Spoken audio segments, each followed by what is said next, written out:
Ahí está, ahí volví.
Ay, no puedo aceptar. Hay algunos que están en espera. Ahí está, Solange.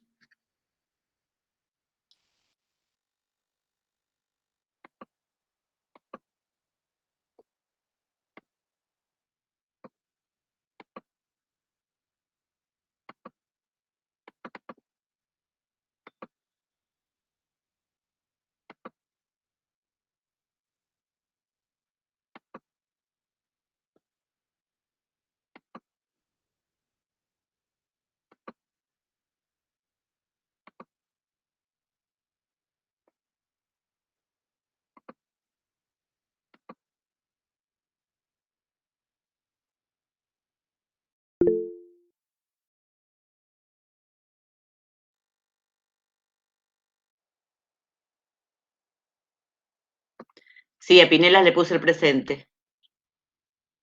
¿Ustedes pueden hablar? A ver si activan el micrófono, porque no sé qué estoy tocando, se me está... Ahí está. Bien, bien, Vanessa, muy bien. No, porque tengo usuarios que quieren unirse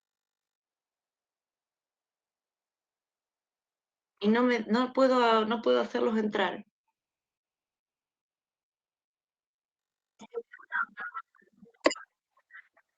Claro, esa es la idea, pero no sé ahora por qué no puedo, no sé, me dice que tengo varios que quieren unirse, pero no los puedo, no me deja la opción de dejarlos entrar. No sé qué dice, o qué pasó aquí. Ni sé quiénes son, porque tampoco me alcanzo a ver quiénes son. Tengo miedo que queden afuera.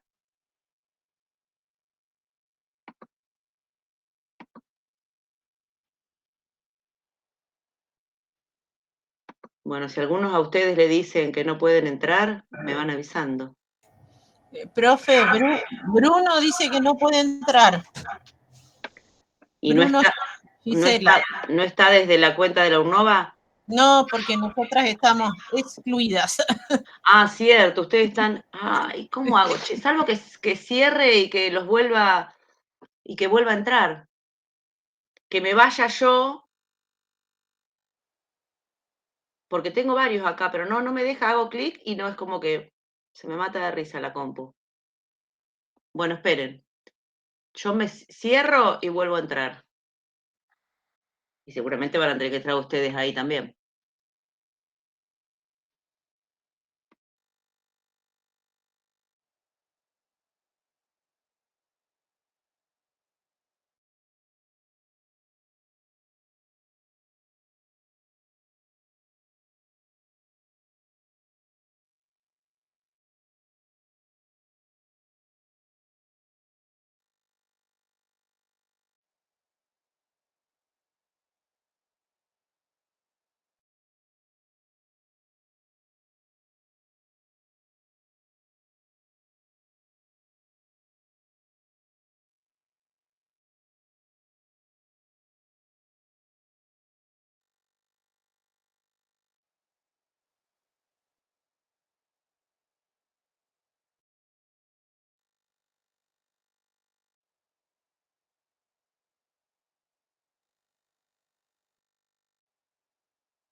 Yo estoy hablando y estoy silenciada.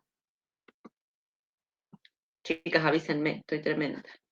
Bueno, Altuna, a ver, Altuna que recién la hice entrar hace un ratito. ¿Altuna está?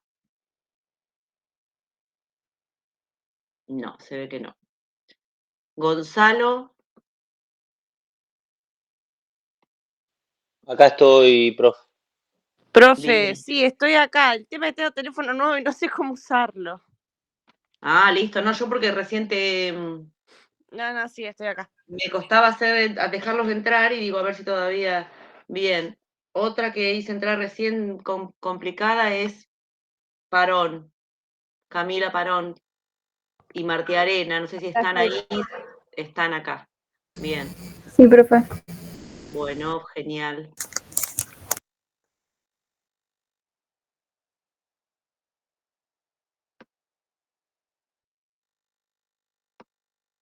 Perfecto.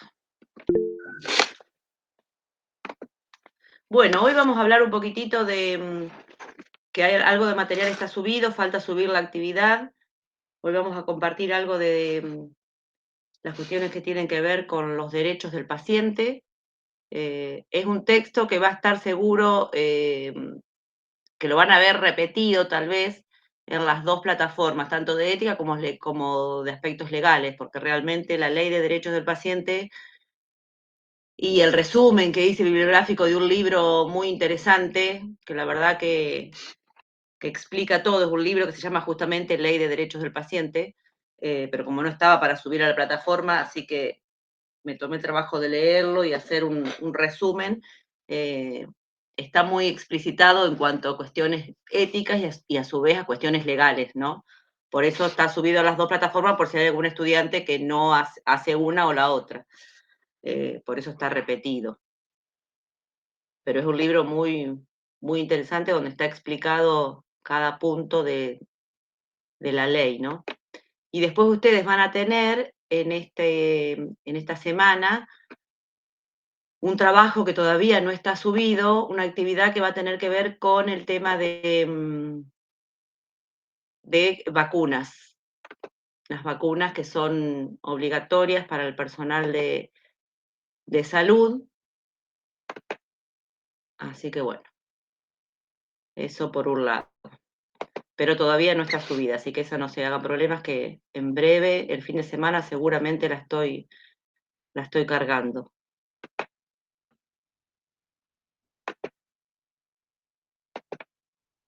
No, Leonel, todavía no, la verdad que no, seguramente va a ser en grupo, pero bueno, todavía no la tengo totalmente definida. Espejo infinito, ¿qué será esto? Cierro, ahí está. ¿Ahí se alcanza a ver? Sí, profe. Sí, profe. Bien. Bueno, hoy le contaba a los chicos, bueno, buenas tardes, a los que no saludé porque estoy hablando así medio cortado desde que me conecté. Ahí vi que me habilitaron unas cuantas funciones que se pueden hacer en el Meet, como grabar la clase, que todavía no sé si apretando el botón nomás se graba, así que lo voy a ir investigando después, y otras funciones para hacer actividades, que es lo que queríamos, sobre todo con Cristina Ardovini, la docente de Pergamino, donde hay unas funciones que podemos hacer actividades y ustedes arman los grupos dentro de la plataforma en esta misma hora y pico que estemos de encuentro sincrónico, pero bueno, no nos habían habilitado esa función y ahora cuando recién entré me quedé impactada porque veo que ya podemos, pero bueno, no lo sé usar, o sea que hoy nada de esa actividad va a ser posible en este espacio. Pero bueno, obviamente lo voy a ir aprendiendo, porque nos habían llamado hace 10 días más o menos, pedimos la autorización y no nos había llegado, y bueno, se ve que ya, como el lunes no estuvimos, a lo mejor ya el lunes estaba, pero como el lunes no tuvimos encuentro sincrónico con ética, la verdad que no había prestado atención a eso. Así que bueno, vamos a ver si podemos hacer alguna plataforma, alguna actividad sacándolos de esta pantalla y agrupándose entre ustedes, que era la idea de poder trabajar así en algún momento. Pero bueno, como les decía recién, no sé si alguno tiene dudas, algo de la semana anterior. Vi que no hay comentarios con respecto a la actividad la actividad no, al foro que habíamos preparado por si tenían alguna duda con respecto a la ley.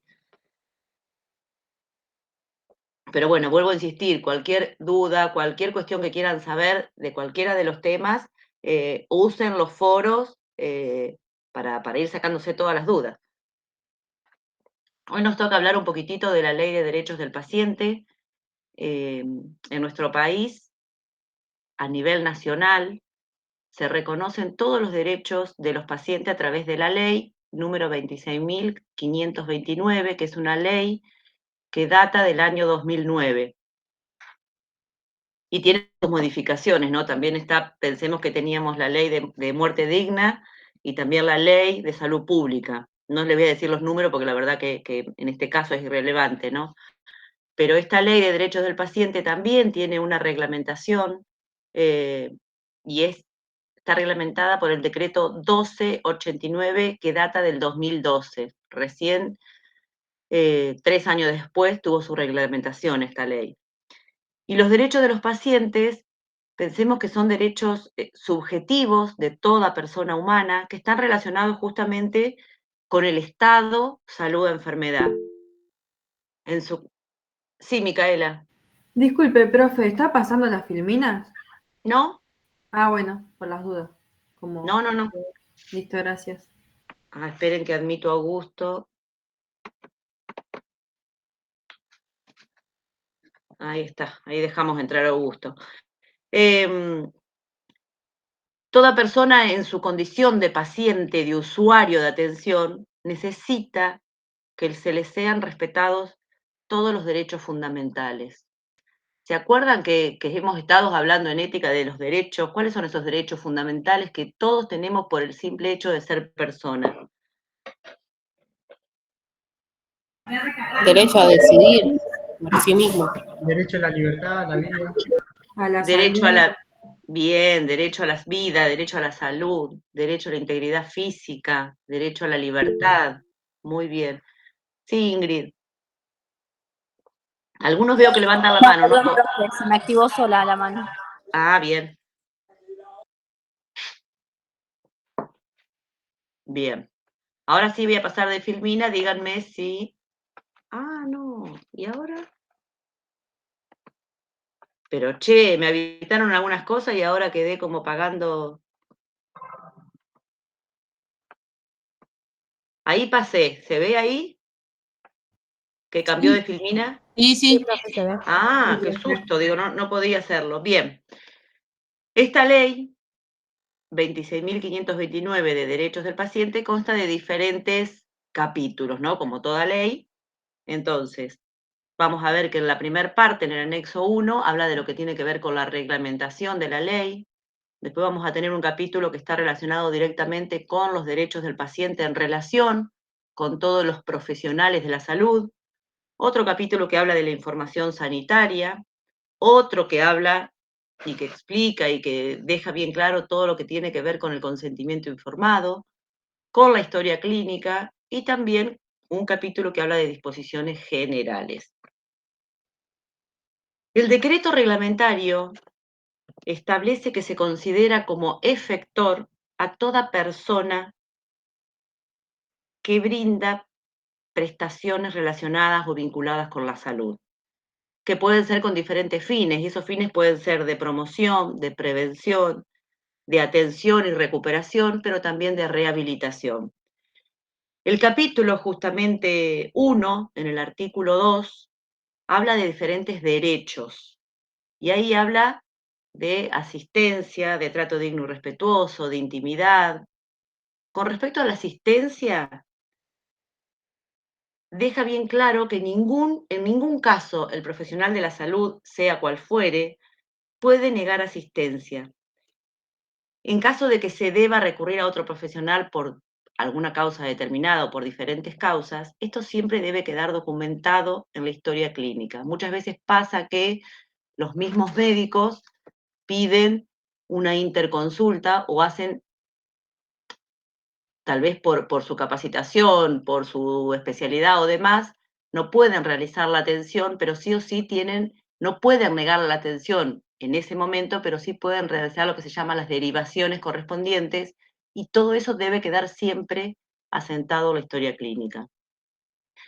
Con respecto al trato digno y respetuoso, eso pensándolo y se extiende a todos los niveles de atención. Siempre tenemos que tratar a la persona como un ser humano y justamente todo ser humano necesita que lo tratemos de manera respetuosa.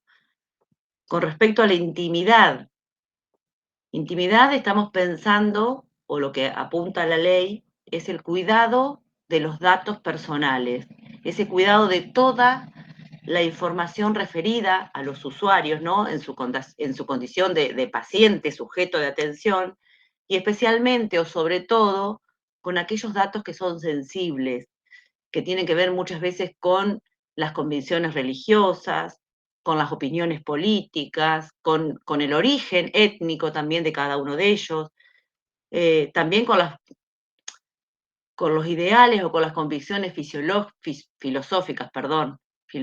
y morales, todos esos datos que están referidos a la salud o datos relacionados con la vida sexual de las personas, todo eso debemos realmente protegerlos. Y eso también está bien estipulado y bien normatizado en la ley que habla de protección de datos personales, que es la ley 25.326.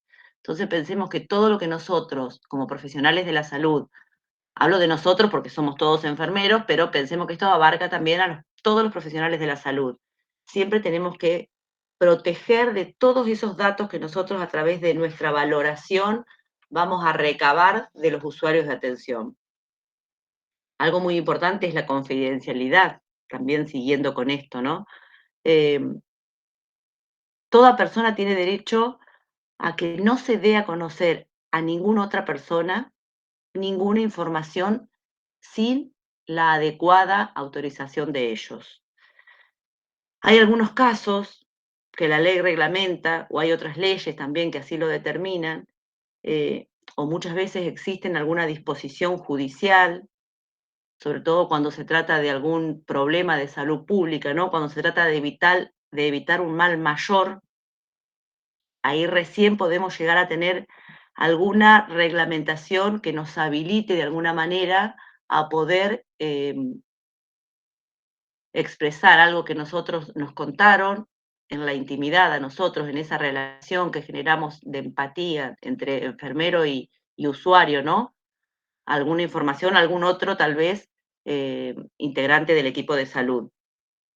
Y esta confidencialidad, aparte de todos los profesionales de la salud, también se hace extensiva a toda aquella persona que acceda a la historia clínica, que acceda a esa documentación de ese usuario, como por ejemplo pueden ser las aseguradoras de riesgo de trabajo, las financiadoras, por ejemplo, las obras sociales, las prepagas, que muchas veces tienen contacto con la historia clínica por estas cuestiones de todos aquellos insumos que tal vez tienen que proveer, como pueden ser prótesis para cirugías y demás. Y también hay otro personal, como el personal administrativo, que también accede a las historias clínicas justamente por estos procesos de facturación de las obras sociales. Esas personas también tienen que guardar la confidencialidad. Con respecto a la autonomía, sabemos que el paciente, el usuario, puede aceptar o rechazar terapias o procedimientos médicos o procedimientos psicológicos que el personal de salud, en este caso el médico, le proponga. Y para tomar esta decisión, esa persona tiene derecho y es necesario que tenga toda la información necesaria y suficiente. La persona debe ser capaz de entender toda la información, como así también la persona puede negarse siempre que así que lo requiera, ¿no? A participar en investigaciones con respecto a la salud. También sabemos que la persona puede revocar y dejar sin efecto esta manifestación de voluntad. Siempre esto cuando la persona decide algún tratamiento o cuando revoca esa decisión, siempre estas cosas tienen que quedar registradas en la historia clínica, porque esto es lo que después, a la hora de los litigios, va realmente a ser un sustento legal para el profesional de la salud. Sabemos que en caso de los niños y adolescentes, y en caso de que la voluntad del mayor, del mayor no, mejor dicho, del menor, de este niño, de este adolescente, genere un conflicto con los padres, sobre todo en estas decisiones que muchas veces los padres quieren una cosa, pero tal vez el adolescente, que muchas veces tiene esa capacidad, según la ley, de decidir, se opone, el profesional de la salud debe inevitablemente elevar al comité de ética para que remita su opinión al respecto de la situación a tratar. Esto también está establecido en el marco de la Ley de Protección Integral de los Derechos del Niño y del Adolescente. Según la modificación de la Ley 26.742, el paciente puede rechazar procedimientos quirúrgicos, puede rechazar también reanimación o retiro de medidas de soporte vital. También puede rechazar procedimientos de hidratación o de alimentación cuando éstas solo produzcan prolongación en el tiempo. Esta ley es la ley que habla justamente de la muerte digna, que es muy distinto a respetar estas decisiones, ¿no? A la eutanasia. Ya hablamos de cosas diferentes, pero sí tenemos que tener en cuenta cuáles son esas decisiones que la persona en final de vida muchas veces determina. Profe, ¿te puedo hacer dos preguntas? Sí, ¿quién habla ahí? Porque no estoy viendo. Gabriela. Sí. Te hago una pregunta. Cuando vos hablaste hoy de la confidencialidad, salvo que sea un tema de salud pública, creo que en la bibliografía pone el paciente con HIV que no accede a hacerse tratamiento y hay que decirle a las parejas que haya tenido. Pero ¿qué otro tema de salud pública podría ser que tenga que revelar uno la información? Por lo general, son todas estas cuestiones de, no sé si alguien quería hablar y no lo dejé. Todo lo que pueda afectarle la salud a otras personas. El ejemplo claro es justamente esto, y que con los años, sobre todo el HIV y todas las enfermedades de transmisión sexual, se fue trabajando muchísimo con el tiempo. Antiguamente, al principio, era un tabú, era motivo de discriminación y demás, pero esto es pensar que si esa persona no revela a su pareja, ¿no?, que está con una enfermedad que justamente es contagiosa, uno primero va a ir, por eso siempre digo que es muy importante la relación que todos los profesionales del equipo de salud, no solamente enfermeros, sino también los médicos y el resto del equipo de salud, esa relación que se establezca con ese usuario, porque mucho se resuelve realmente con la palabra, con el diálogo, con la explicación en los consultorios cara a cara entre un profesional y el otro, y ahí también estamos nosotros. Pero si esa persona realmente no accede, también ahí nosotros podemos realmente, se activa esto de ponemos en riesgo a otra persona. Y esa persona también tiene derecho a preservar su salud. Claro, independientemente de después si decide o no hacer tratamiento. Sí, ya ahí es otra cuestión, tal cual. Está bien. Sí, pero ahí en estas cuestiones no se estaría tal vez incumpliendo con esto de la confidencialidad y del secreto médico, porque si no estamos nosotros como contrariando lo que decimos que estamos cuidando la salud de las personas. Claro. Porque ponemos en riesgo a otra. Con respecto a la información sanitaria, no sé si ahí eran las dos preguntas o una no te escuché. No, y con respecto a la autonomía de la voluntad, eso sería que si, por ejemplo, firma el consentimiento informado y después se arrepiente. Claro. Ajá, bien. Esto tiene que ver mucho con las investigaciones. Puede ser que una persona acepte, tal vez, participar de una investigación para ver el efecto de un determinado medicamento. Y después dice que no. En algún momento de la investigación decide que no, revoca esa decisión, debe quedar firmado y ya se lo corre de la investigación. Y lo mismo pasa con algún tratamiento. Una persona tal vez que tiene un problema, un tratamiento oncológico, Sí. que decide, porque entiende la importancia, el médico le explicó los beneficios, por eso es muy importante darle todas las herramientas, toda la información necesaria para que esa persona realmente pueda decidir, pero pueda decidir con todas las cartas sobre la mesa, con todo todas las diferentes opciones, todos los efectos adversos de tal vez de la medicación oncológica que se le va a administrar, qué pasa si no se la administra. Entonces, la persona y la familia, hablo de la persona, pero muchas veces esto se extiende a la familia porque si la persona quiere, obviamente la familia participa de todo esto también. Si nosotros dejamos con una información a medias, no, esa capacidad y esa autonomía se va a ver recortada y disminuida.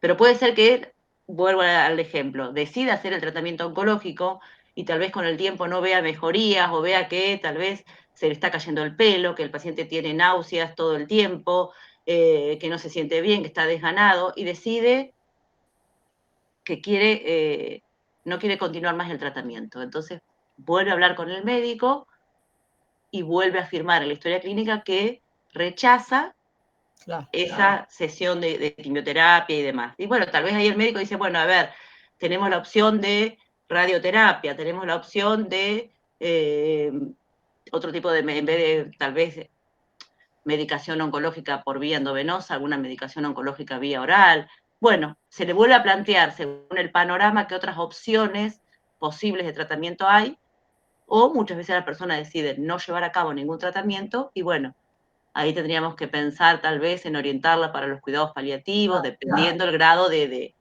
gravedad de su situación, ¿no? Pero lo importante es entender que el profesional de la salud debe dejar todas estas cosas y estas decisiones registradas en la historia clínica. Con respecto a la información sanitaria, es esto de lo que decías recién, la persona tiene derecho y le debemos proveer toda la información, que puede ser que se la demos al usuario, a la persona, pero también puede ser que muchas veces se la tengamos que proveer al representante legal, ¿m? Que tiene que ver con los respectos a los estudios, a los tratamientos, o a cualquier otra persona que sea llegada a la persona, porque también esto tenemos que tener en cuenta. Muchas veces la persona no quiere saber y dice, bueno, no, toda la información se la dan a mi mamá, se la dan a mi marido, se la dan a mis hijos.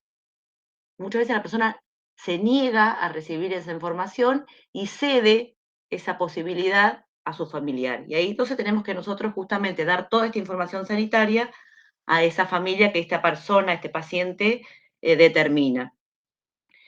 Y también pasa muchas veces que si esta persona, este paciente, este usuario, a criterio médico, el criterio médico, digamos, determina que carece de capacidad para entender la información, entonces ahí el personal médico, el personal de salud, le va a proporcionar toda esta información a aquellas personas que realmente tengan vínculo, ya sea por razones familiares o de hecho con esa persona. Y esto también, cuando el paciente no quiere recibir la información, también debe quedar registrado en la historia clínica. Siempre pensemos que todo lo que queda en manera de registro es una protección legal. Y obviamente muchas veces se facilita aún más y también está firmado por el usuario. Y entonces ahí también en la historia clínica se deja constancia de a quién, a qué persona este usuario deja como habilitado para recibir y decidir sobre los tratamientos, cuidados y demás. Y también otro de los derechos, esto que tiene que ver con la interconsulta. El usuario puede decidir siempre tener una segunda opinión. Y esto también tiene que quedar registrado en la historia clínica al momento de que se realice esa segunda consulta, ¿no? También puede ser propuesta por el profesional ante dificultades tal vez para arribar a un diagnóstico. Muchas veces el profesional prueba diferentes alternativas, tal vez quirúrgicas, tal vez medicamentosas, y encuentra resultados negativos entonces como que no avanza, entonces muchas veces el mismo profesional es el que pide y solicita una interconsulta. Y eso también se queda registrado en la historia clínica, porque es un derecho también que la persona tiene. Si alguien no le puede resolver su problema de salud, ir un poquito más allá, buscar ayuda, no somos omnipotentes, entonces también ahí, saber hasta cuándo uno puede, sobre todo esto los médicos, ¿no? Ahí por ahí nosotros no tenemos tanta injerencia, pero el médico tiene que saber hasta cuándo su capacidad o sus métodos de resolución de una determinada enfermedad, si no va dando resultados, bueno, a ver, pensar en que otra persona tal vez especialista en el tema pueda ayudar para la pronta recuperación de la persona, ¿no? Con esto de que hablábamos recién de la información sanitaria, hay un capítulo, que es el capítulo 2 de la ley, que habla específicamente de la información sanitaria. Y es toda esa información necesaria que está vinculada a la salud de la persona, la cual debe recibirla el paciente de manera escrita o muchas veces en un soporte magnético, ¿no? Para poder realizar interconsultas en caso de ser necesario. Esta información sanitaria es toda aquella información que debe ser clara, que debe ser suficiente, que debe ser adecuada y que se brinda según la capacidad de comprensión de la persona, y lo que se intenta es informar sobre el estado de salud, sobre todos aquellos estudios y tratamientos que fuera necesario realizarle a la persona. También es necesario explicarle e informarle sobre la previsible evolución que va a llevar todos esos estudios y tratamientos, como también los riesgos, las complicaciones o todas aquellas secuelas que puedan derivar de los mismos. Y también obviamente incluye esta explicación que hablábamos recién de todas las alternativas terapéuticas y de los riesgos que cada una de ellas conlleva, ¿no? Y también las alternativas o las diferentes medidas de prevención, los beneficios y todas aquellas cosas y prejuicios que muchas veces pudieran ocasionarles a la persona, ¿no? Es importante tener en cuenta acá que la persona mayor de edad, esa persona que tal vez la ley considera capaz, tiene derecho, como decíamos hoy, de no recibir información, pero siempre debe asignar a una persona responsable, una persona que realmente esté a cargo del usuario, ¿no? La única limitación que tiene este derecho es la necesidad terapéutica. ¿Esto qué significa? Que cuando el médico entiende que el hecho de conocer esta información pueda ser perjudicial para el paciente. Muchas veces sabemos que hay personas que pueden muchas veces, al conocer algún diagnóstico tal vez de una enfermedad crónica o alguna enfermedad tal vez como el cáncer, hay riesgo por sus patología o sus situaciones de salud mental que tienen riesgo de suicidio. Entonces ahí también muchas veces el personal de salud puede reservarse muchas veces ciertos diagnósticos por ese riesgo mayor o esa necesidad terapéutica de que no se provoque un mal mayor. ¿Se entendió ahí? Sí, Y muchas veces es la misma familia la que, porque por ahí es la primer consulta que tienen las personas con el médico, y es la familia la que muchas veces hace una primer consulta y le explica al médico cuáles son las condiciones, porque ha pasado, yo tuve acá en el centro de salud donde nosotros trabajamos, yo estoy ahora en el primer nivel de atención, pero teníamos una persona de 82 años, que, bueno, empezó con una masa que tenía todas características de un tumor alrededor del oído, que se veía todo un globo duro, que muchas veces estaba colorado y demás. Esa persona empezó a concurrir a la sala, el primer nivel de atención, y cuando el médico le mandó a hacer todos los estudios, él siempre decía, si esto es cáncer, yo me mato. y nosotros vivimos en un pueblo muy chico, entonces nos conocemos, y esa persona tenía armas en su casa. Entonces, los hijos realmente, cuando se hizo todos los estudios, cuando se corroboró que realmente era cáncer, nos pidió a todo el equipo de salud, porque en el centro de salud donde yo trabajo, cada día de la semana hay un médico distinto. Entonces, como las enfermeras somos siempre las mismas, cada vez que esa persona teníamos que recurrir a la casa por alguna cuestión, le teníamos que realmente decir al médico, no le diga que eso que tiene es cáncer, porque esa persona dijo esto y esto, porque realmente era un riesgo y la verdad que los hijos y su familia no quería después correr con eso, ¿no? De que la persona se suicide, se mate por recibir esa información. Así que bueno, estuvo muchos años, ahora ya la persona falleció, pero falleció por lo menos sin saber de parte del equipo de salud y de parte de su familia que tenía cáncer. Se le hizo todo el tratamiento, todos los cuidados en su casa, nunca quiso internarse y bueno, eso también hay que respetar estas cuestiones, porque también habla de la calidad de vida y de las decisiones que toma la persona y la familia en este caso. Bueno. Profe, sería entonces como un cerco de silencio que se usan paliativos, digamos. Sí. Pero en este caso necesario. Necesario, exactamente, sí. Bien, entonces, como para ir, que esto ya lo vimos, ¿en qué casos entonces, cuándo no se necesita contar con la autorización de la persona para brindar la información? Cuando medie un peligro para la salud pública, cuando exista un peligro para la salud o la integridad física de esa persona, cuando el acceso a la información sea necesario muchas veces para auditorías médicas, para estos datos que tienen que ver con las empresas financiadoras, ¿no? De los recursos, pero siempre esto tiene que estar enmarcado dentro del secreto profesional. Y la información se debe brindar o se puede brindar de dos maneras.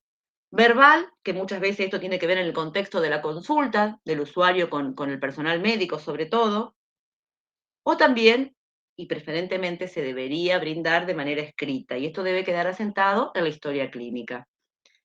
Y esto es un fiel, esto del secreto profesional, es un fiel, o marca y refleja cómo es esta relación médico-paciente, esta relación profesional de la salud y paciente.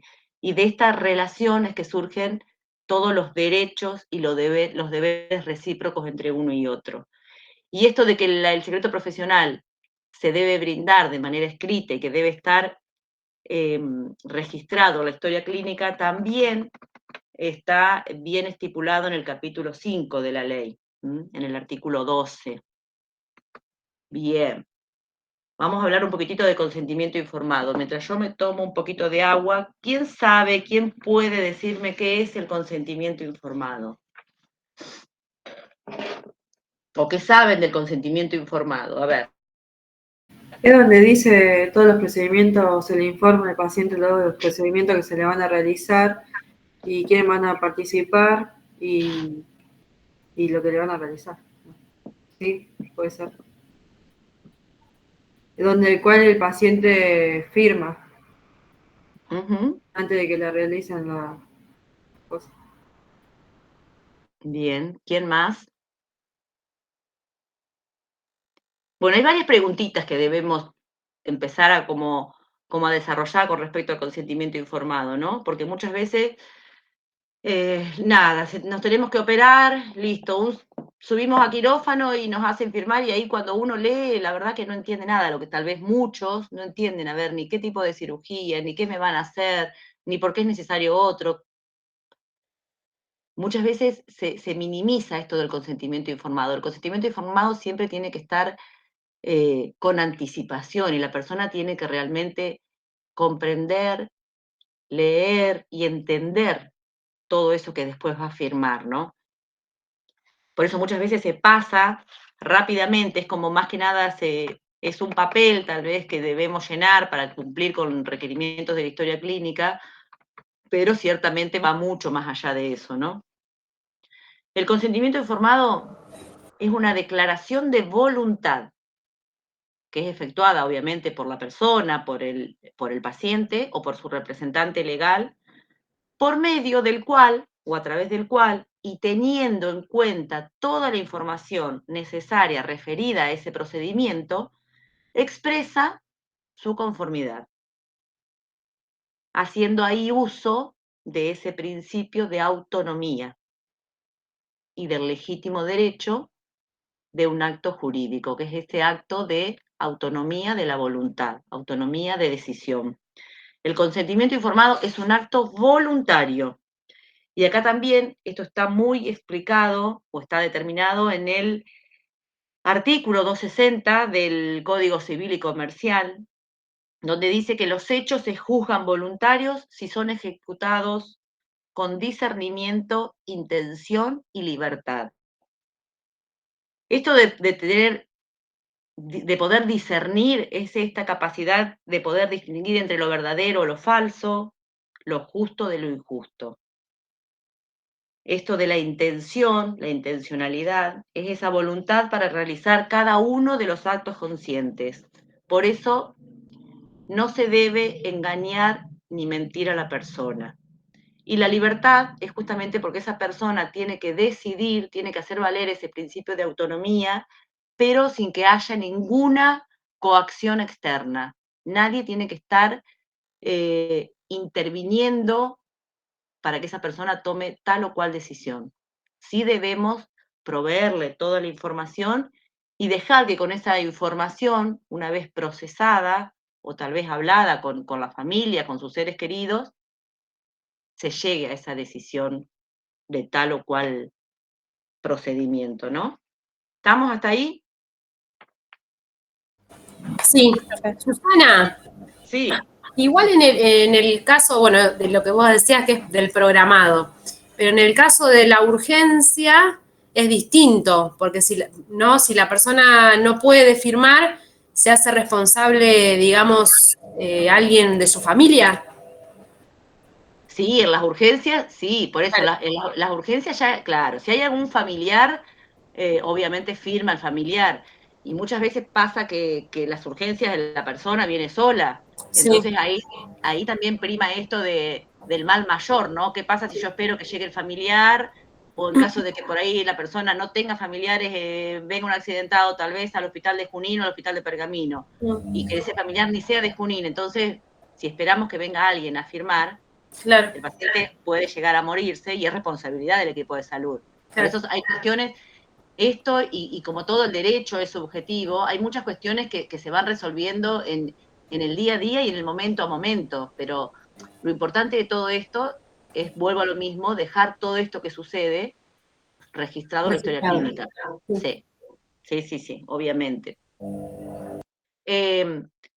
Retrocedí un poquitito a esta para que no esté leyendo la otra filmina, ¿no? Porque también pensar que la ley establece que la declaración de voluntad efectuada por el usuario, ¿no? Debe darse cuenta, debe darse, mejor dicho, cuando el paciente reciba toda la información. Y esa información debe ser clara, debe ser precisa y debe ser adecuada.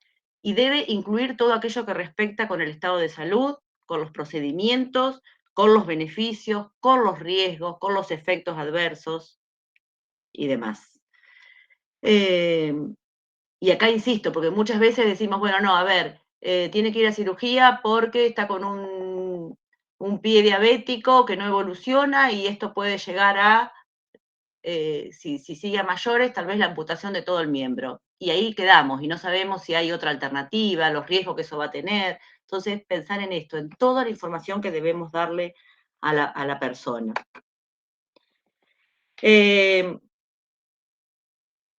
¿Por qué?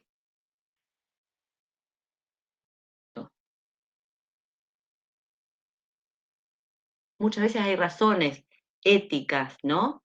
Y jurídicas que tienen que ver con este acto y esta puesta en escena del consentimiento informado, ¿no? Estas razones éticas tienen que estar, o están basadas, mejor dicho, con la autonomía y la voluntad de la persona, y también hay razones jurídicas, y estas están marcadas o estipuladas dentro de la ley 17.132, que se acuerdan que esa es la ley donde en algún momento los enfermeros estábamos insertos en esa ley éramos colaboradores del médico. Es la ley que rige el accionar médico, pero también están estipulados dentro del Código Civil y Comercial y dentro de la ley 26.529, que es la ley de derechos del paciente.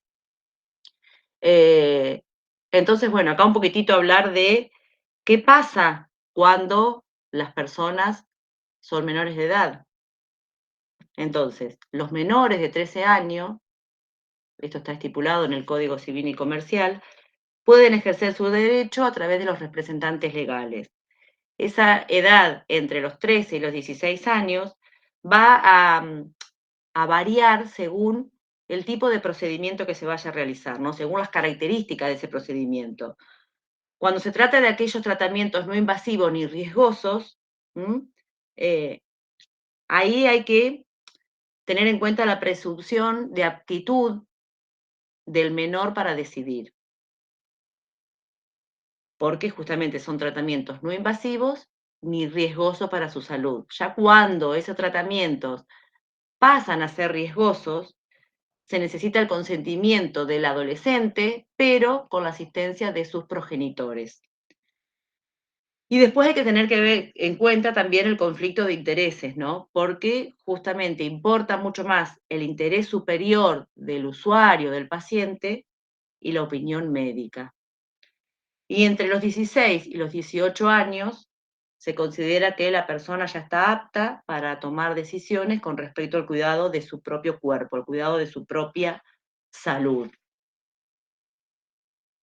Eso pasa muchas veces cuando a la consulta, sobre todo muchas veces en las consultas obstétricas o ginecológicas vienen las personas menores, entonces hay que muchas veces ahí cuando con el tema del tratamiento o los métodos anticonceptivos, o decidir esto de el aborto o la pastilla del día después. Muchas veces hay ciertas intervenciones donde debemos consultar también o debe estar presente los mayores, ¿no? Bien. ¿Quiénes intervienen en el consentimiento informado? La filmina lo dice. Por un lado está el médico, que por su competencia y por sus saberes y por sus conocimientos tienen el deber de informar, pero también participa y tiene un rol súper importante el usuario, la persona, que por su competencia tiene el derecho de recibir esa información. ¿Vamos hasta ahí? ¿Quién quiere decir algo? Así aprovecho y me tomo otro mate, que están tan feos mis mates. Comido un mate. Vieron que yo en el salón no me gustan los mates. Bueno, ¿qué vamos a informar? ¿Qué se informa entonces en el consentimiento informado? Esto ya lo venimos diciendo. Siempre. Bueno, el procedimiento, los beneficios, las desventajas, qué se va a realizar, bueno, específicamente todo, y también Nombre de los hasta ahí, médicos, de la hasta ahí. anestesia, que va a participar, la anestesia, tipo. Bien. Bien, y acá es importante en esto de cuando uno informa, Perdón, ahí terminé. Y explica el proceso, o sea, explica, vamos a hacer esto, abrir, sacar, retirar, limpiar, si van, o sea, todo lo que vayan a hacer específico. Exactamente. Y acá es importante esto de la comunicación. La comunicación tiene que ser efectiva, tiene que ser una comunicación empática, tiene que ser una comunicación bidireccional. ¿Qué significa? A ver, no habla solamente el médico, el profesional de la salud, sino que es un ida y vuelta, es darle información y escuchar muchas veces las preguntas, las dudas, los temores que tiene ese otro, ¿no? Para poder realmente que de esa charla, de esa reunión, la persona tenga toda esa información de todos estos aspectos que ustedes estuvieron diciendo recién, para ahí recién poder estar en condiciones de manifestar su decisión, ¿no? Entonces esto de ver si esa práctica es invasiva o no, cuánto va a durar ese tratamiento, qué partes del cuerpo le va a afectar el tratamiento, esto de los riesgos, a aquellos riesgos que son previsibles según la cirugía, según el tratamiento, aquellos otros que son excepcionales, que no ocurren siempre, pero pueden llegar a...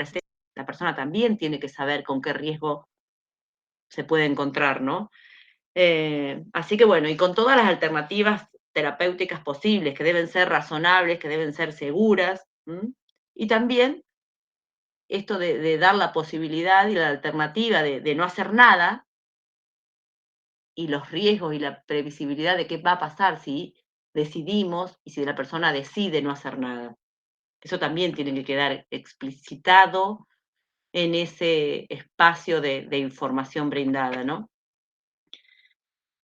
¿Y cómo se va a hacer operativo? ¿Cómo se va a llevar a cabo? ¿Cómo se va a instrumentar este consentimiento informado? Esto está definido también en la Ley de Derechos del Paciente dentro del capítulo 3, que es de la instrumentación. Y ahí habla de que debe ser, o una de las posibilidades es que sea de manera verbal, pero que también se debe y es necesario realizarla de manera escrita, y esto debe estar debidamente firmado. Y ahí en esa instrumentación debe justamente figurar todo lo relativo a la internación, a la intervención quirúrgica, a los procedimientos diagnósticos, etc. Y esa instrumentación se lleva a cabo muchas veces, o la mayoría de las veces, mejor dicho, a través de determinados formularios que van a ser específicos para cada institución, ¿no? No es que hay un único formulario, sino cada institución tiene su manera de instrumentar el consentimiento informado. Este formulario es simplemente la confirmación escrita de que se dieron todas las explicaciones necesarias y suficientes y que esa persona, que ese usuario, estuvo de acuerdo. Y esto se registra la historia clínica y esto, el aval de este consentimiento, es la firma justamente del usuario o el representante legal.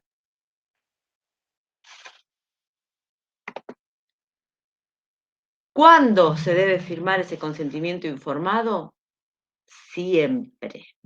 Siempre debemos tener, la historia clínica del usuario debe tener el consentimiento informado, que puede ser verbal o escrito, y que debe realizarse ante cada práctica, ante cada internación, ante cada cirugía, ante cada procedimiento médico que se vaya a llevar a cabo, ¿no?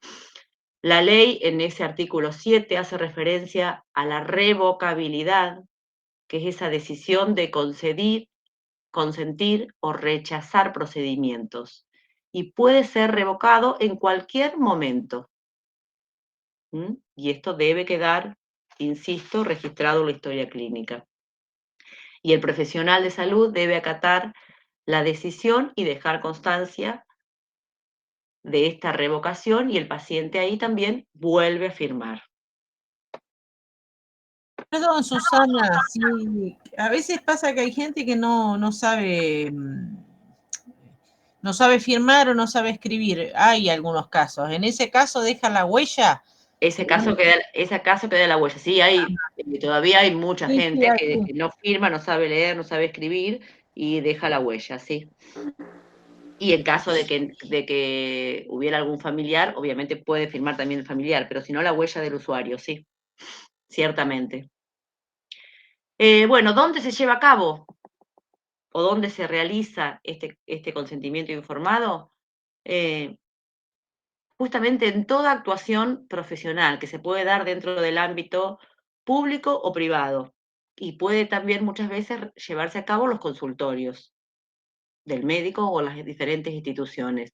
Pero siempre, toda institución de salud, sea pública o privada, tiene que tener los formularios de consentimiento informado con la obligación justamente de llevarlo a cabo en cada uno de estos procedimientos. Por lo general se usa para cirugía, son 2 visitas. Una para todos los estudios y la otra vuelve con todos los estudios y ahí sí ya hace el consentimiento, la firma todo. Exactamente, sí. Sí. Eso también igual varía según las instituciones, los protocolos y demás de cada institución, pero por lo general en cirugía sí se necesita y se amerita que haya dos reuniones, sí. Bueno, existen diferentes percepciones en relación a esto del consentimiento informado que tiene que ver con parte de los médicos, por parte de los pacientes, de los especialistas en bioética, con respecto a los jueces y demás. Muchas veces para los médicos esto es meramente una burocracia, ¿no?, del sistema. Hay estudios que ellos dicen que todo esto que tiene que ver con el consentimiento informado enfría esta relación médico-paciente, que muchas veces no hay tiempo para llevar a cabo, para dar toda esta explicación necesaria, ¿no? Y poner en conocimiento de todo lo relacionado a este proceso que se va a llevar a cabo con las personas. Muchas veces el médico dice, el paciente no entiende, entonces pierdo tiempo y el paciente no entiende lo que le estoy diciendo, y en esto es mera percepción mía, ¿no? El tema de que muchas veces el médico no da esa información clara y sencilla, habla con esos términos tan rebuscados que obviamente la persona no entiende, ¿no? Muchas veces el médico dice que si le dice todo lo que le puede pasar, tal vez en una cirugía o en algún tipo de tratamiento, el paciente no vuelve más a la consulta, como que pierde un paciente. Entonces, el médico tiene que entender que el consentimiento informado, la importancia del consentimiento informado, y que no es un mecanismo, pero es una herramienta que es necesaria para que esa persona pueda decidir con situaciones que tienen que ver con su salud y dejar de tener en cuenta o de que prime ese modelo médico hegemónico donde el paciente, de ahí la palabra paciente, es un sujeto pasivo, ¿no? Entonces, lo que tiene la ley es que realmente pone de manifiesto que la persona, el usuario, es un sujeto activo y que puede y tiene que decidir sobre su salud y sobre su cuerpo.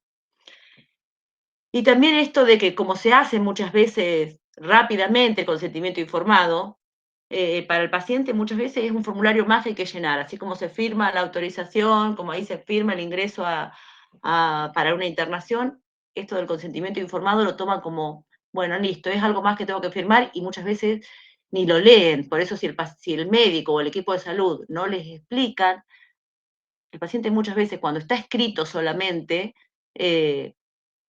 ni lo lee. Entonces muchas veces firman cosas relacionadas a cirugías, a procedimientos, a tratamientos, sin tener ni idea de lo que está firmando. Muchas veces los pacientes creen o consideran que es algo que es una formalidad de la institución de salud, que es algo que deben firmar para que justamente deslindar responsabilidades con respecto a lo que pudiera suceder y que no tengan que responder ni el médico ni la institución de salud. En cambio, para todos aquellos especialistas en bioética, esto es una herramienta fundamental que lo que permite es reforzar la autonomía y aumenta la responsabilidad de ese usuario, de ese paciente. Y es una práctica pensada en aumentar la calidad y la seguridad. Y es un documento para la defensa, obviamente, en caso de mala praxis. Y para las instituciones de salud, es establecer también protocolos con todos los procedimientos necesarios para cumplir con una norma. Obviamente no existen formularios mágicos, ¿no? Porque la medicina 2 más 2 no es 4, entonces muchas veces uno explica y después, bueno, nada, entra a cirugía y hay millones de cuestiones que pueden pasar, esos imprevistos que surgen de la cirugía, que tal vez el médico, cuando uno abre tal vez la cavidad abdominal de una persona, se encuentra con muchas cuestiones que tal vez ni se las esperaba, ¿no? Pero bueno, mientras más se sepa, mientras más el médico conozca al usuario, conozca su historia clínica, su historia de salud y enfermedad, va a ser mucho más enriquecedor esto de poder realmente explicar y tener en cuenta y abarcar la mayor cantidad de efectos adversos o complicaciones posibles, ¿no? Pero bueno, no siempre pasa, porque muchas veces se internan en las instituciones y le atienden a las personas, nos atienden a cualquiera de nosotros, médicos que tal vez nunca vimos en nuestra vida. Bien. ¿Consentimiento informado es igual a consentimiento comprendido? ¿Qué les No, parece a pero- ustedes? No siempre. No, porque claro, El consentimiento informado sería lo que acciona el médico, toda la naturaleza y todas las cosas del procedimiento, y comprendido sería si no sería si lo comprende el paciente a ese procedimiento. Exactamente, muy bien. Hay estudios que marcan, que acá me lo copié en un papelito los datos. No anoté el nombre del estudio, pero lo tengo en mi carpeta del curso que hice de legales ahora el año pasado.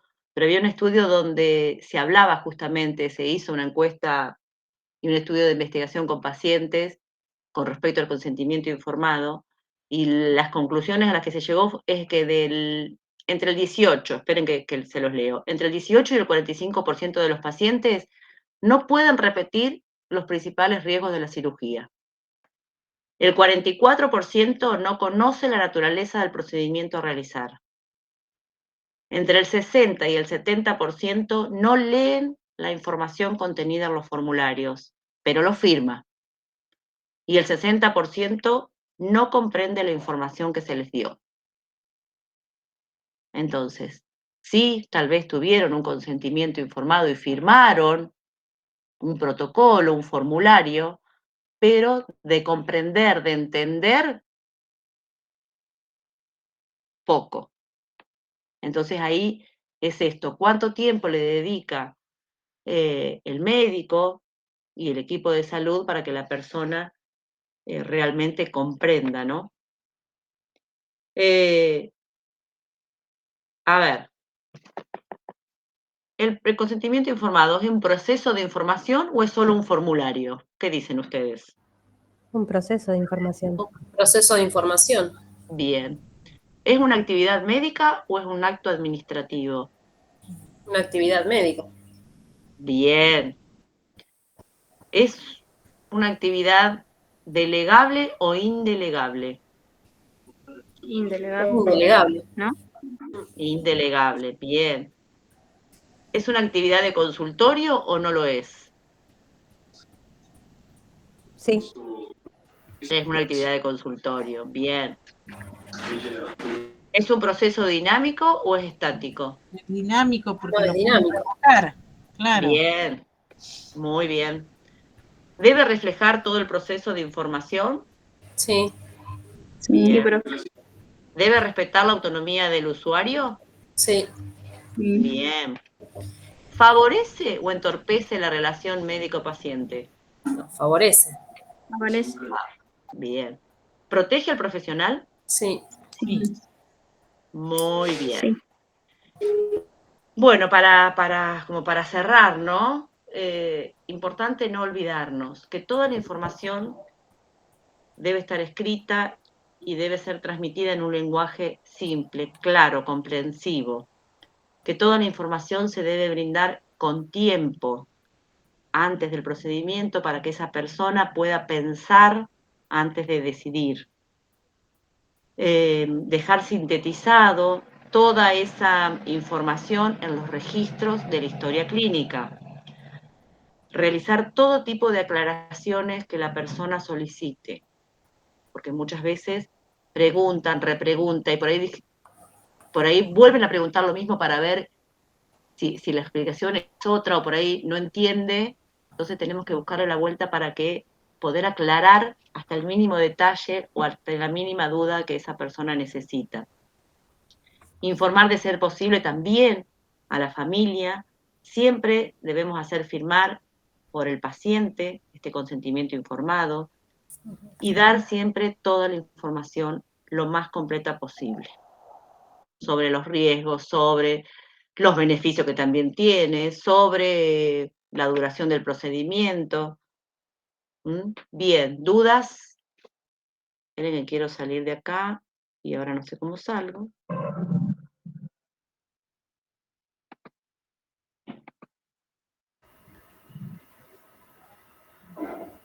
A ver si lo puedo. Profe, una consulta. Sí. Viendo esas estadísticas que tienen, digamos, con el problema, con el consentimiento informado, ¿no se evaluó, aunque sea de tener algún tipo un asesor que reemplace al médico o que esté en compañía del médico como para que le dé esa información al usuario? ¿A qué le estaría llamando Noelia asesor? ¿Qué sería el asesor? Como otra persona en la que pueda confiar el paciente y hablar sobre el tema y sacarse las dudas en el caso de que el médico no tenga tiempo o no le tenga confianza, porque por ahí algunos médicos no tienen, digamos, ese carisma para transmitir las cosas. El tema es que ese asesor tiene que ser un médico también, porque un asesor no puede ser una persona que no sepa del tema. Claro, Bien. sí, ¿Qué opina el pero resto? A ver. que ayude. Puede también ayudar en enfermería de ese lado. Yo creo que por ahí un familiar que pueda hacer de nexo, que pueda comprender el vocabulario médico y que lo pueda transmitir en palabras simples, o sea, pero sí darle el mensaje fundamental al usuario. Claro, pero el problema está que a veces pasa como un documento más firmado. Ni siquiera hay como una explicación previa del médico, o sea, independientemente si el paciente lo entiende o no. Perdón, yo hago otra pregunta relacionada con esto está bien, el médico tiene que usar términos técnicos, pero tiene que asegurar, para mí debería asegurarse que en el lenguaje más simple posible la persona entienda, porque muchas veces las personas, tenemos muchos pacientes que van solos. Se tiene que asegurar que entienda, aunque sea con el lenguaje más básico, no digo vulgar, pero sí básico. Tal cual. Y después depende, a ver, coincido con Noelia, no sé ella, asesor, a qué apunta con asesor, pero sí, a ver, si este consentimiento se da en el marco de un consultorio médico, muchas veces está el médico solo y está el paciente, y no hay otro familiar. Entonces ahí no tenemos demasiado, salvo que esa persona después venga, que nos ha pasado a nosotros, porque, a ver, vienen al centro de salud y la consulta de enfermería en los centros de atención primaria de la salud, que si bien no es una actividad que está tal vez muy de auge ni muy vista, pero sí trabajamos y hacemos consultas de enfermería. Entonces muchas veces vienen las personas antes de una cirugía y nos dicen, mira, tengo este papel, el médico me dijo esto, toman nota, o el médico les hace dibujitos. Entonces, muchas veces enfermería puede explicarle, obviamente tenemos que estar atentos y tenemos que saber, y muchas veces preguntamos al médico que está en la sala, porque por ahí el médico es de otro, no lo conocemos tampoco los enfermeros, y los enfermeros no es que sabemos todo, porque muchas veces los procedimientos tal vez escapan a nuestro campo de acción, sobre todo los procedimientos quirúrgicos, pero sí podemos explicarles muchísimas cuestiones con otro lenguaje, con otro tipo de relación. Cuando la persona está internada, ahí el rol que creo que fue Jessica, que dijo recién enfermería, y enfermería tiene, en los lugares de internación, en las clínicas, en los hospitales, cuando el médico va y le explica o le dice, bueno, te tengo que operar y tengo que realizar esto y tenés que firmar el consentimiento, y habla rápido y apurado, porque tienen muchísimos más pacientes que atender, ahí tenemos que estar atentos nosotros para cumplir este rol de educadora y de poder explicarle el lenguaje sencillo y que la persona nos entienda y hacer participar a la familia. Claro. Obviamente hay situaciones que se nos escapa y que pasa esto, que el consentimiento informado es un formulario, listo, no hay tiempo, se firma y bueno, el paciente va a quirófano y después pasan todas estas cuestiones y surgen todos los litigios, porque atrás de todo procedimiento que sale mal y en donde hay un daño en la salud o en la vida de la persona, obviamente que hay un litigio ahí nomás, a la vuelta de la esquina. Entonces, ahí es donde tenemos que dar cuenta de la importancia y entender que tenemos que tener los registros, la historia clínica tiene que estar completa, todas estas cuestiones relacionadas con la información y el consentimiento tiene que estar firmado y tiene que corresponderse y estar en los apartados correspondientes de la historia clínica.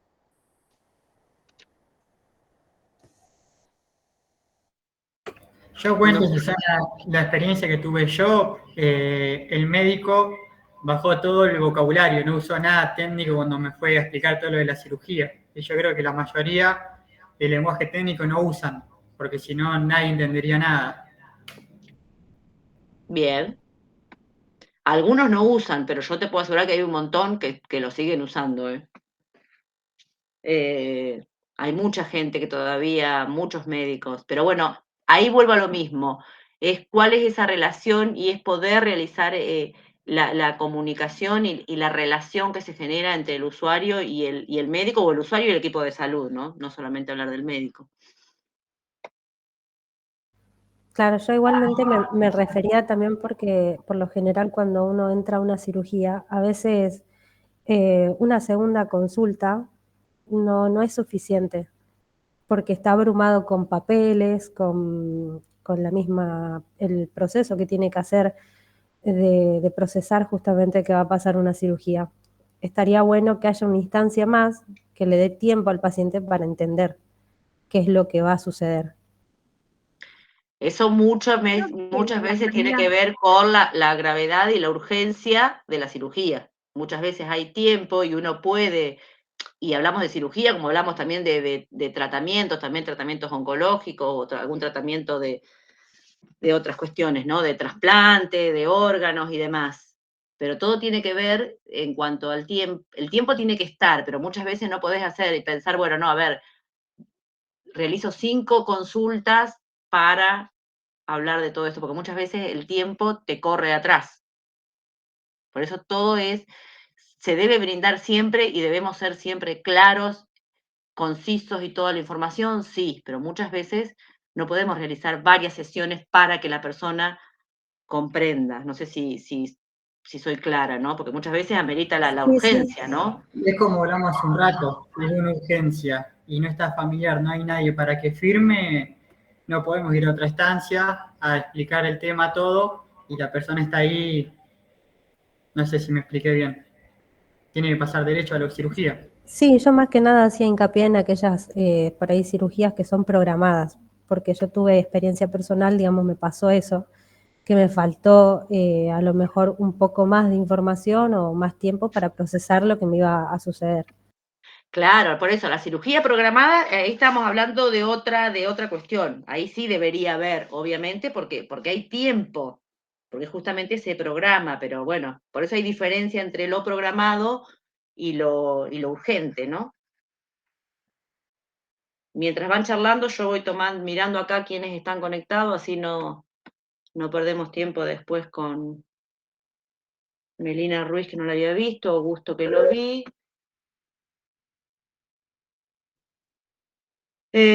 Lucía me pregunta, bueno, esperen, ahí contesto, Lucía, aguantame un cachito que quiero ver Córdoba. No quiero que me falte nadie. Clarisa Ramírez está, Damaris Guadalupe. Profe, Sí, no sé ¿grabó quién la es. clase? No, porque todavía no aprendí, Gonzalo. Yo soy dura para estas cosas. Comportate bien. No me hagas pasar una vergüenza. Ah, bueno, No, listo, porque entonces si desapruebo, le voy a decir que usted no grabó la clase y no pude, no llegar al piloto. si desaprobás es porque no estudiaste. Ah, qué fácil. No, porque me encontré ahora, cuando abrí, veo el botoncito de grabar, veo el botoncito de generar actividades en línea, y me quedé así, como diciendo, ¿qué tengo que hacer? Y fue todo muy sobre la marcha. No la grabé No, esta sí, vez. no, sí, además ya porque sería una buena herramienta, ya que estas cuestiones que, por ejemplo, entre todos preguntamos y que se va hablando, te ayuda por ahí a volver a No, escucharlo, ¿viste? Después te queda duda. sí, es que está genial y que ya te digo, nos enteramos ahora y había que pedir la autorización a Educación Digital, que la pedí, y bueno, y no sabía porque el lunes no tuvimos encuentro sincrónico y la verdad que no entré a mirar. Y cuando me conecto ahora veo el cosito de grabación, pero no sé ni nada. Entonces dije, bueno, voy a leer el instructivo que seguramente en algún lado debe estar, o lo pediré, y haré la prueba piloto primero yo. Me voy a grabar mañana en algo y veo. Así que sí, no, pero bueno, prometo que para las próximas, tanto de ética como de esto, van a quedar grabadas. Bueno, creo que están todas las asistencias. Profe, ¿la anotó Antonella Ferro? Sí, la anoté a Antonella, sí.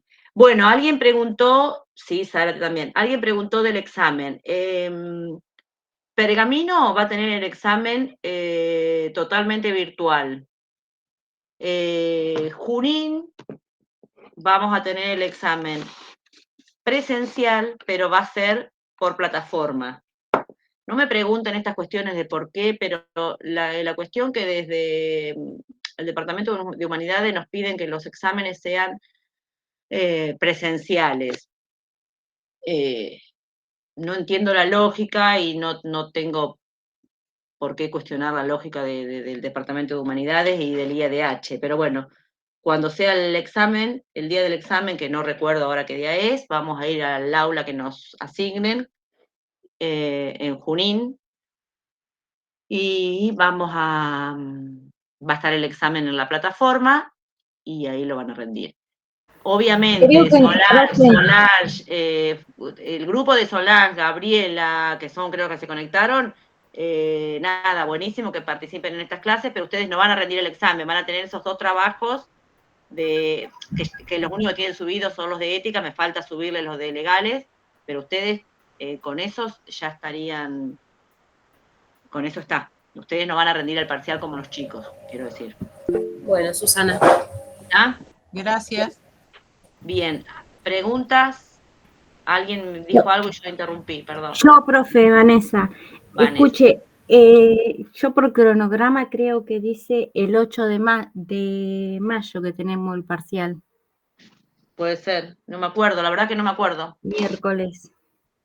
Sí, porque esta vez toca un miércoles y el próximo parcial va a tocar en un viernes, que es el día que le corresponde a la docente Silvana. Ah, bueno. Y si me preguntan por qué Pergamino va a estar totalmente virtual y no va al aula, eso es una cuestión de que a ver, esta asignatura no pertenece al Departamento de Humanidades, pertenece al Departamento de Económicas y Jurídicas. Y Económicas y Jurídicas, a la cual pertenece la docente Silvana, no toma como necesario y como, no me sale la palabra, de que sea sí o sí presencial. Entonces, bueno, Silvana decidió que Pergamino es virtual por el tema del viaje y demás, pero como todas mis materias, menos esta, pertenecen al Departamento de Humanidades, yo voy a cumplir con los reglamentos establecidos con el departamento al cual yo debo mi responsabilidad y demás. Entonces, por eso con Junín vamos a ir presencial y va a ser a través de la plataforma, no en formato papel. Eso por una cuestión también del recorte de presupuesto y de colaborar con el medio ambiente y la generación de papel y demás. Hasta ahí vamos. Si es el 8 de mayo, seguramente va a ser el 8 de mayo. Bueno, va a haber una actividad subida. Estuve mirando todos los trabajos relacionados con la donación de órganos. Recuerden que tienen que leer la ley de la donación de órganos, sobre todo los principios, volver a recordar quiénes pueden ser donantes, esto de, antiguamente la ley, todos teníamos que dejar la expresa voluntad para ser donantes. Ahora, con que no esté la negativa, si yo, por ejemplo, no expresé mi voluntad, pero tampoco dejé constancia escrita de la negativa, yo sí o sí soy donante. ¿Se entiende cuál es la diferencia con la ley anterior? Porque muchos en los afiches pusieron manifestar la voluntad. Sí, está bien, y uno cuando nos preguntan, cuando renovamos el carné o cuando renovamos el documento o en la misma aplicación de Mi Argentina, uno se anota para ser donante. Pero si yo no hago nada de eso, yo no expreso mi voluntad de ningún medio, pero tampoco en ninguno de esos medios yo dejo constancia escrita de la negativa, soy donante. ¿Se entendió?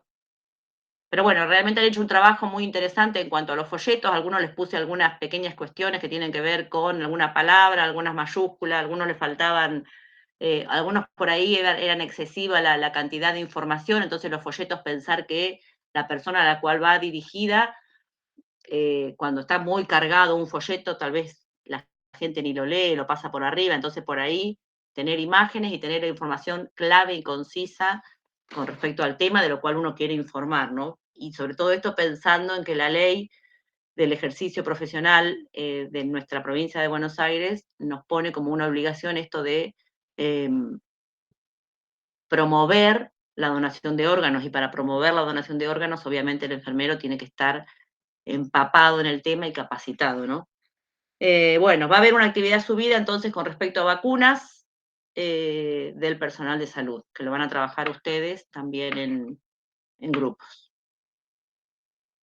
Bien, vuelvo a insistir, comunicación, dudas, consultas, el foro, chicos. Nosotros no nos vamos a ver solamente en el examen y la idea no es llegar al examen con alguna duda. Entonces, cuando lean el material y tienen dudas, escriban al foro y lo vamos conversando entre todos. A todo le va a servir tal vez alguna duda de ustedes. ¿Está? Bien, si no tienen ninguna pregunta, nada, los grupos los voy a armar yo. Pero bueno, no la subí, realmente estamos con miles de cosas, no es justificativo, pero bueno, estamos con un proyecto de extensión que vamos la semana que viene, no, la semana que viene no, mitad de mayo nos vamos a Tucumán, varios de los docentes, estamos en una investigación a nivel nacional, y bueno, y se pasa el tiempo, se pasa la vida y digo, ay, me faltó esto, me falta de cosas, pero bueno, la intención es que este fin de semana va a estar subida. Perdón, Susana, ¿nuestras actividades son grupales o son individuales las que tenemos que subir? Ustedes son individuales. Igual que las de ética. Ustedes dos, Solange y Gabriela tienen su vida hasta ahora solamente de ética. De aspectos legales no les di nada. No, pero ¿son individuales o grupales? Eso quería saber. No, van a ser individuales. Ah, listo. Gracias. Bueno, no sé si alguien más tiene alguna duda, si no, por mí ya está. Nos encontraremos. Yo, profe, te quería avisar algo. Dale. El trabajo del folleto, a Gonza le puse Gonzalo González. Sí, yo pensé que te había respondido. Sí, lo vi eso, vi que me escribiste y bueno. Ah, listo. Sí. Gracias. Qué falta de respeto. Tremendo. No se puede olvidar. La dislexia. Sí, no, la verdad que muy, muy buenos los trabajos que realizaron, ¿eh? Igual, Susana, vos siempre me decías Rodrigo González, así que también. Por eso yo ya lo di por hecho. Por eso también generé, que parece que se creó confusión de dónde lo subían, si al foro o al espacio tarea, para que si estaba subido en el foro lo podían ver los otros, en cambio creo que en el espacio tarea no lo pueden ver, por eso hice esas dos cuestiones, para que vean la producción de los otros, ¿no? Pero ha habido folletos, la verdad que muy interesantes. Así que bueno, los dejo libres. ¿Qué hora estamos? Van a ser 7:30. Los dejo libres, un placer verlos, a los que le vi la cara, a los que no, nada, un placer que estén. Profe, disculpe. Gisela también, vos estás en el mismo grupo de Gabriela y de ahí te vi. Y Solange. Claro, porque no me había presentado todavía, no hemos hablado por mail, pero no. Exacto, sí, ahí te veo. Bueno, nada, para quedarme tranquila entonces. Sí. Gracias. Bárbaro. Nos vemos, profe. Bueno, chicos, Gracias. nos vemos la próxima. Gracias, buenas tardes. Chao, profe. Chao. Chao. Adiós. Chao, hasta luego. Adiós.